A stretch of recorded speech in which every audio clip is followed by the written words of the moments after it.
در مورد دوخت پارچه‌های کار شده که خیلی‌ها گفته بودن که بدون پایه چرخ انجام میدیم، ما یه توضیحات کلی و نکات کلیدی و اصلی رو توی اینستاگرام توضیح دادیم در حد 1 دقیقه و گفتیم که چی کار باید بکنید و اینجا قرار شد که خیلی مفصل‌تر تمامی زوایاش رو توضیح بدیم که کجاها میشه این کار کرد و کجاها بهتره که از این روش استفاده نکنید.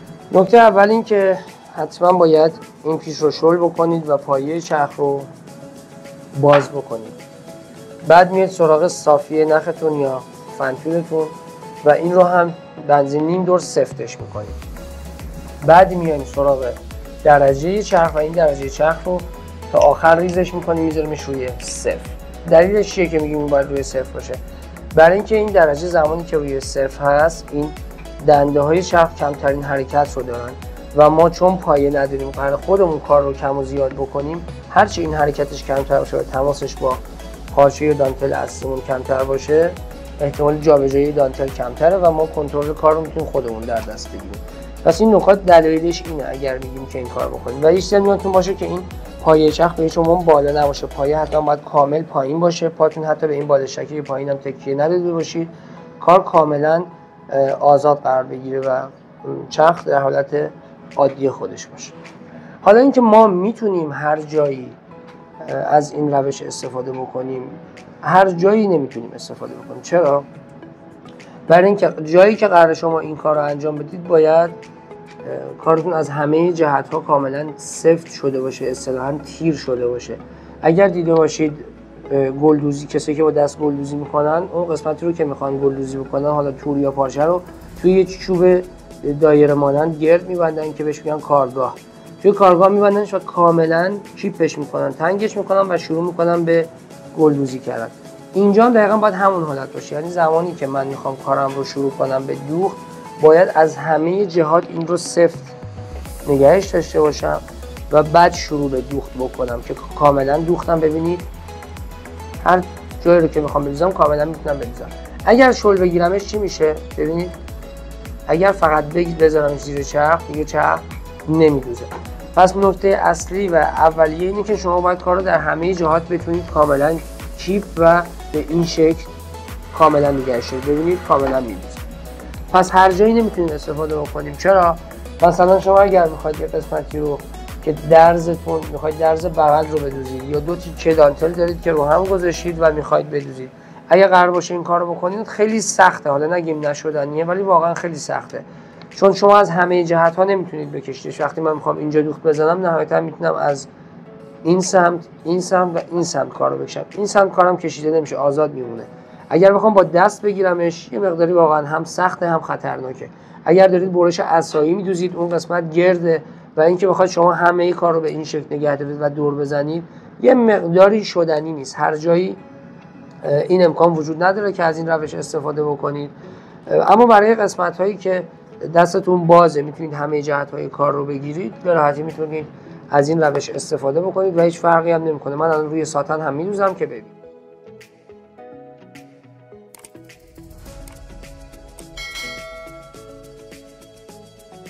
من الان تور رو روی ساتن گذاشتم و حالا میخوام لابلای ملیله ها رو بدوزم. یه سری توضیحاتم در مورد این قسمت بهتون بدم. ببینید کار رو زمانی که میایم شروع میکنیم به دوختن، وقتی میرسیم لای ملیله به راحتی رد میشه، میتونیم بیایم قسمت‌های دیگر رو هم بزنیم.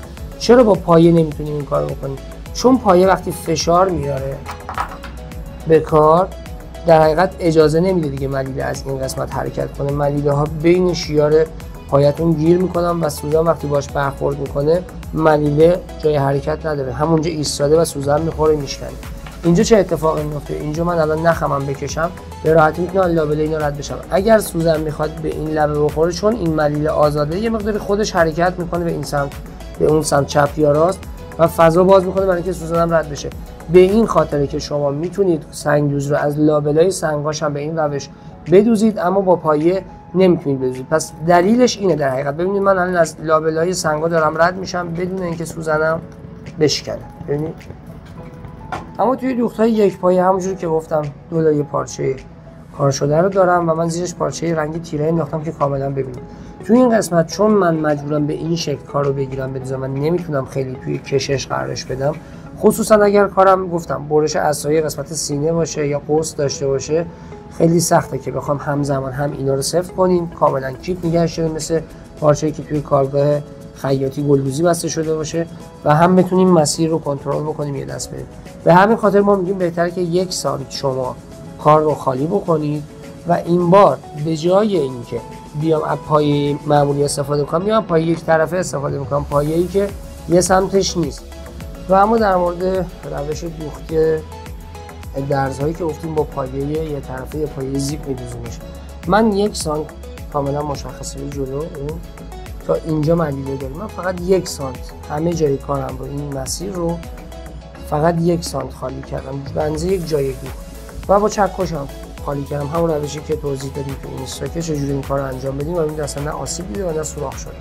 حالا میخوام این درز رو که هر دوتاش هم پارچه کار شده است، هم زیر هم رویه و من 1 سانتشو فقط خالی کردم رو میخوام بدوزمش با پای یک طرف. پای یک طرف میاد میفته دقیقاً بغل قسمتی که من خالیش کردم و بغل سنگا قرار میگیره.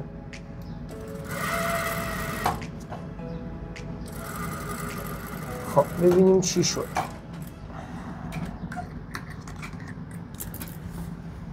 من کارو پشت و روش کنم. ببینید این درز منه و کاملا من با نخ آبی دوختم که کمی مشخص بشه. این درز منه، تا اینجا ملیله دارم تا اینجا ملیله دارم و اصلا انگار نه انگار که ملیله ها شکافته شده، کاملا رو همدیگه به همدیگه مماثل. به همین راحتی میتونید درزای اصلیتون رو خالی کنید و با پایه یه طرفه بدوزید و خیلی خودتون رو توی این درزهای باریک به این شکل درگیر این که کلا پایه رو از جاش در بیارید نکنید. به نظر من این نظر منه و تجربه شخصی منه. این کارو میتونید توی جاهای دیگه کار انجام بدید همونجوری که توضیح دادم و به درد این قسمت قطعا نمیخوره. ببینید وقتی که 1 سانت فقط خالی کردم و حالا من این پایه رو میارم میبندمش، یعنی پایه یه طرفه یا پایه زیپ یا پایه تکشاخ حتی بهش میگن، وقتی میبندمش این پایه دقیقاً میشینه سر این 1 سانت و من جایی رو که فقط خالی کردم این ور دوختمه.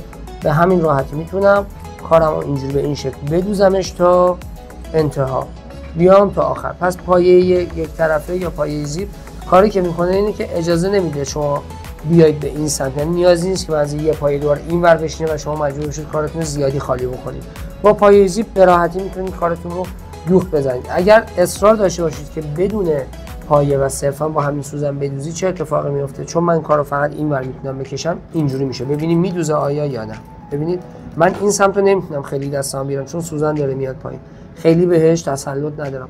این سمت رو ولی میتونم نگهش دارم، ولی ببینید یه ذره میدوزه و یه ذره رد میکنه.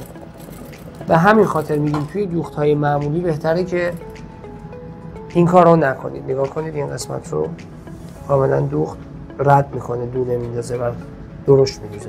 فقط این مدل دوختی که خدمتتون عرض کردم مناسب قسمت هایی که شما دسترسی داشته باشید به اطراف اون قسمتی که میخواید بدوزید و بتونید کار رو از همه جهت ها چپ، راست، بالا، پایین کامل بکشیدش و بعد بذاریدش زیر چرخ که بتونه یه دوخت کامل بهتون بده. به این شکل ببینید من کارو کامل میکشم و الان وقتی شروع میکنم به دوخت کاملا داره میدوزه. ببینید هیچ قسمتی رو رد نمیکنه. برگردیم باز دوباره چکش کنیم.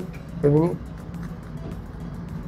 به این دلیله که میگیم هر جایی هم نمیشه از این روش استفاده